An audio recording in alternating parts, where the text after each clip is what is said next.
নমস্কার বন্ধুরা, সুপ্রভাত সবাইকে। কেমন আছো তোমরা সবাই? আশা করছি সবাই খুব ভালো আছো, আমরাও খুব ভালো আছি। আজকে হচ্ছে 2রা এপ্রিল, রোজ বৃহস্পতিবার। এখন বাজে সকাল 8:30। আমি আমার সকালবেলা সব কটা কাজ সেরে ফেলে প্রথমেই যে কাজটা সেটা হচ্ছে পুজো দেওয়া, সেটা আমি কমপ্লিট করে নিয়েছি। আর আজকে কিন্তু বিশেষ একটা দিন। এমনিতে তো বৃহস্পতিবার মা লক্ষ্মীর বার, এবং তার সাথে আজকে কিন্তু হনুমান জয়ন্তী। তাই আমি আমার মনের ভক্তি দিয়ে আমার হনুমানজিকে পুজো করে নিয়েছি। তোমাদের সবাইকে কিন্তু হনুমান জয়ন্তীর অনেক অনেক প্রীতি এবং শুভেচ্ছা। তো তোমাদের হনুমান জয়ন্তীর দিনটা কেমন কাটলো সেটাও কিন্তু অবশ্যই কমেন্টের মাধ্যমে জানিও। আমি যতটুকু পেরেছি বা আমি যতটুকু জানি, যতটুকু আমি জোগাড় করতে পেরেছি তা দিয়ে হনুমানজিকে পুজো করে নিয়েছি। আসলে মনের ভক্তিটাই তো সব থেকে আসল, কিন্তু তারপরেও কিছু কিছু উপাচার যেটা আছে সেটা করতে হয়। তো যাই হোক, মোটামুটি আমি আমার মতো করেই হনুমানজিকে পুজো করে নিয়েছি। আমার জীবনে যত রকম সংকট আছে এবং সকলের জীবনে যত রকম সংকট আছে সব কিছু মোচন করুক, সেটাই আসলে প্রার্থনা করছিলাম। এবং আমার প্রার্থনায় সবসময় আমার সাথে, আমি আমার আশেপাশে মানে আমার সাথে জড়িয়ে থাকা প্রত্যেকটা মানুষের জন্য প্রার্থনা করি। তো সবাই ভালো থাকুক, এটাই হচ্ছে কাম্য। আর এদিকে নিজের ঘরে নিত্য পুজো করে নিয়ে আমি আর আমার বড় ছেলে চলে যাচ্ছিলাম একটু মন্দিরে। কথা ছিল আমরা 4জনই যাব, কিন্তু আসলে এখন যেরকম একটা প্যান্ডামিক সিচুয়েশন চলছে হামের, তো ওই জন্য আসলে রিয়ানকে আমি বের করিনি।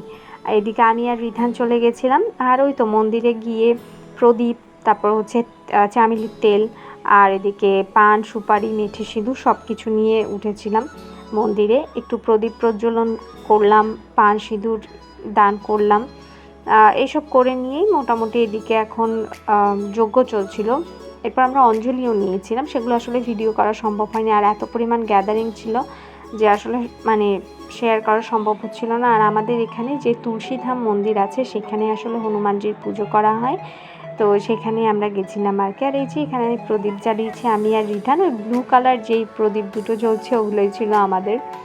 তো রিধানকে বললাম যে একটু ভিডিও করে নাও, এই প্রদীপগুলো খুব সুন্দর করে জ্বলছে, বাবা আমার মনের ইচ্ছে পূর্ণ করুক, এই আর কি। তো মোটামুটি যজ্ঞ হয়ে যাওয়ার পর এখন চলছিল কীর্তন। তো আমরা বেশ কিছুক্ষণ দাঁড়িয়েছিলাম, যেহেতু আবার বাসায় রিয়ানকে ফেলে এসেছি, তাই আসলে অতটা সময় বসতে পারছিলাম না, কিন্তু ইচ্ছে ছিল একটু বসে একটু মানে কীর্তন শুনি, কিন্তু আসলে হয়ে ওঠেনি। তো যাই হোক, মোটামুটি কিছুক্ষণ ওখানে দাঁড়িয়ে ভগবানের নাম স্মরণ করে বাসায় ব্যাক করছি। মন্দির থেকে বাসায় আসতে আসতে আমাদের প্রায় 1:30টার মতো বেজে গিয়েছিল। বাসায় এসে দেখি রিধানের বাবা আমাদের জন্য খুব সুন্দর করে খিচুড়ি নামিয়ে রেখেছে। আর আমি বাসায় এসে 2টো ডালের বড়া করলাম। তো ডালের বড়া সাথে হচ্ছে খিচুড়ি, আর কোনো কিছু আসলে ভাজাভুজি করার মতো সময় ছিল না, প্রচণ্ড পরিমাণ খিদে পেয়ে গেছিলো। সকাল থেকে যেহেতু উপোস ছিলাম, তাই মানে আর কী বলবো, আর তর্স হচ্ছিল না যে আর কোনো কিছু ভাজি করি বা আর কোনো কিছু করি। তো এই তো মোটামুটি একদম ল্যাটকা খিচুড়ি, তার সাথে ডালের বড়া, খুব ভালো একটা মানে ভাইবস ছিল আর কি।